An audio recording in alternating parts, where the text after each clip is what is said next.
Hello everyone, welcome to my channel Sapna Master IELTS. This video is for 18th December IELTS exam.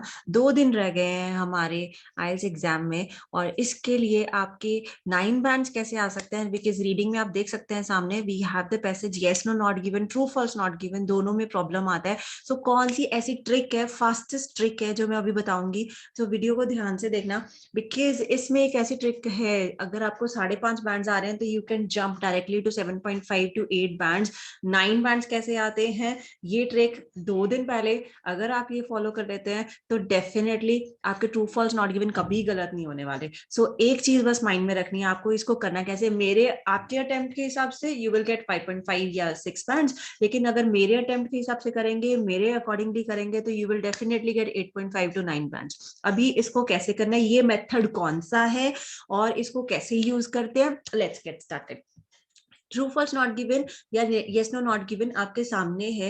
आपको इसको करना क्या है, सबसे पहले आपने कीवर्ड्स देखने हैं। कीवर्ड्स यहाँ पर ऑलरेडी मार्क हैं, जैसे यहाँ पर ओवर 700 मिलियन है, मोटर व्हीकल्स है, नंबर राइज हो रहा है, 40 मिलियन दिया है, एवरेज दिया है, डिस्टेंस ड्रिवन दिया, 8 किलोमीटर को मार्क कर लिया, 1965, 1995, मोटर व्हीकल्स गिवन राइज। जब आपने ये सारे कीवर्ड्स मार्क कर लिए, again you will go to the question में भी आप ये देखेंगे, यहाँ पे व्हीकल pollution है, यहाँ पे worse in European cities than anywhere else. Don't think students कि अगर आपको किसी ने कहा है कि comparison होता है कि वो not given होता है, true to some extent yes, ऐसा होता है कि अगर कंपैरिजन दिया हो, दैन लिखा हो तो नॉट गिवन रहता है, शायद इसका आंसर भी नॉट गिवन हो, बट ये एक ट्रिक नहीं है, दिस इज रॉन्ग क्राइटेरिया, आपको ऐसे नहीं करना। परफेक्टली शॉर्ट मेथड बताने वाली हूँ कि आपके कभी गलत नहीं होंगे अगर आप सेम चीज फॉलो करते हैं, सेम ट्रिक फॉलो करते हैं। Next one would be a useful, horse है, useful alternative है to water vehicles. Nowadays threat is not carried by water in UK and European cities design नहीं की motor vehicles का। So ये हमने keywords mark कर लिए। अभी जो मेथड बताने वाली हूँ वो कौन सा है, सभी को पता है, अगर हम इसको क्लियर कर दें, एवरीबडी नोज कि अगर वो स्टेटमेंट के सारे कीवर्ड्स आपके पैसेज में मिल जाते हैं तो ट्रू, अगर उसमें से कोई एक या दो वर्ड्स जो हैं जो नहीं मिल रहे हैं तो फॉल्स, और अगर maximum half of the sentence अगर नहीं मिल रहा है तो दैट इज नॉट गिवन। बस ये चीज आप याद रखिए कि अगर ये 3 चीजें आप भूलेंगे नहीं तो आपके कभी बैंड्स कम नहीं आने वाले। लेकिन इसके अलावा एक और मेथड है जो आप कर सकते हैं कि पूरा का पूरा सेंटेंस जो है, ये पैराग्राफ जो आपका क्वेश्चन है, वो इसमें से कौन सा ऐसा वर्ड है जिसके बिना आपका क्वेश्चन जो है वो हाफ रहेगा, अधूरा रहेगा, विच इज नॉट कंप्लीट, तो वो कौन सा है। सपोज व्हीकल पोल्यूशन की बात हो रही है, this is noun,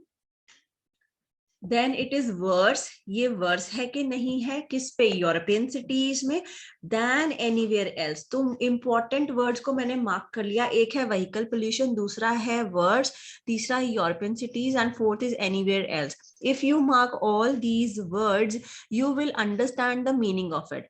Now, I will go to the passage and find out इसके keywords है कहाँ पे.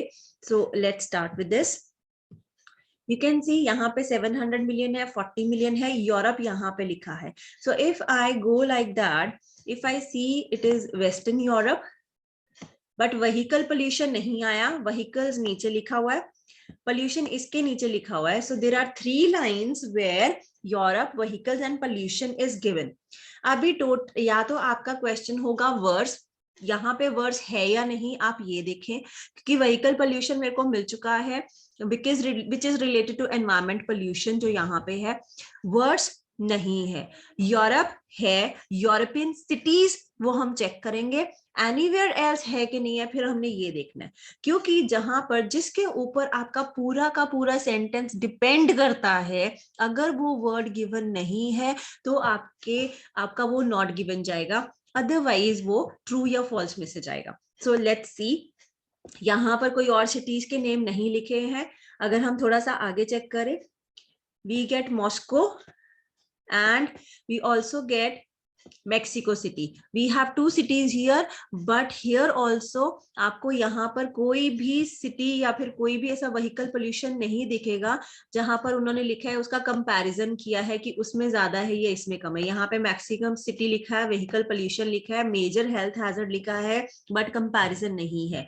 मॉस्को में भी आप चेक कर सकते हैं, देयर इज नो कंपैरिजन। सो आपका टोटल जो सेंटेंस है वो किस पे डिपेंड करता है, एनीवेयर एल्स पे। This is not given, so that is why the answer is not given, इसलिए इसका आंसर नॉट गिवन है। मूविंग टू द नेक्स्ट, एक और एग्जांपल दे रही हूँ, ट्रांसपोर्ट बाय हॉर्स। इसका मतलब किसके ऊपर सेंटेंस डिपेंडेंट है, हॉर्स के ऊपर, ट्रांसपोर्ट के ऊपर। ये यूजफुल ऑल्टरनेटिव है to motor vehicles. Motor vehicles पूरा का पूरा जो पैसेज है that is on motor vehicles. So useful है, अगर तो यूजफुल है तो ट्रू, अगर यूजफुल नहीं है तो फॉल्स। लेकिन अगर हॉर्स या फिर यूजफुल, ये 2 वर्ड्स ऐसे हैं, अगर ये हमें नहीं मिलते हैं और हाफ ऑफ द सेंटेंस जो है मोटर व्हीकल्स के साथ उसका कुछ यूजफुल ऑल्टरनेटिव नहीं है, then it will be not given. आपको सिर्फ वर्ड चूज करना है, कौन सा वर्ड ऐसा इंपॉर्टेंट है पूरे स्टेटमेंट में जिसके ऊपर आपका ये पूरा का पूरा सेंटेंस डिपेंड करता है, रिलाय करता है। Only then you will be able to understand. अगर आपको बस ये एक वर्ड ढूंढना है, वो कैसे ढूंढना है, it will just take 1 minute, 1 minute में आपका आंसर सारे हो जाया करेंगे। सो लेट्स सी, हम देख रहे हैं हॉर्स। हॉर्स का यहाँ पर है, इट इज हैवी फ्रेट, और here you can also see UK की बात की है, हॉर्स ड्रॉन वैगन की बात की है, and this is horse also. So if I read this, आप यहाँ पे देखेंगे this is accessible bye horse, heavy freight लिखा है, रेल और वाटर लिखा है, इन्वेंशन ऑफ मोटर व्हीकल भी आ गया है, then we have UK, clearly the world can not revert to the horse drawn wagon. Clearly बोला है कि कैन नॉट रिवर्ट मतलब वापस नहीं जा सकते हम हॉर्स ड्रॉन वैगन पे, हम हॉर्स यूज नहीं कर सकते, and the meaning is opposite. यहाँ पे यूजफुल ऑल्टरनेटिव लिखा था, यहाँ पे लिखा है can not revert, so these are opposite to each other, that is why the answer is no. Simple, horse की बात भी की है, ट्रांसपोर्ट की बात भी की है, मोटर व्हीकल्स की बात भी की है, तो डिपेंड किस पे करता था, यूजफुल ऑल्टरनेटिव के ऊपर। यूजफुल ऑल्टरनेटिव की जगह पे we have the word can not revert to, that is why the answer is no. This is the simple method to do true false not given. अगर आपको पसंद आया हो तो जरूर लाइक कीजिए, and you can also try the same kind of readings. If you find any kind of issues again, you can come back and comment section में लिख दीजिए what is the problem, we will solve it out as soon as possible. I hope ये 18 दिसंबर को जिनका भी exam है या 30 दिसंबर को जिसका भी एग्जाम है, उनके लिए बहुत ईजी होने वाला है ये मेथड, एंड डेफिनेटली आपके 8.59 बैंड्स आएंगे। So do subscribe to the channel. All the best guys, don't worry at all, yes no not given easy जाएंगे, और आपको अगर समझ में आ गए हैं तो you can score really well. Take care, bye bye.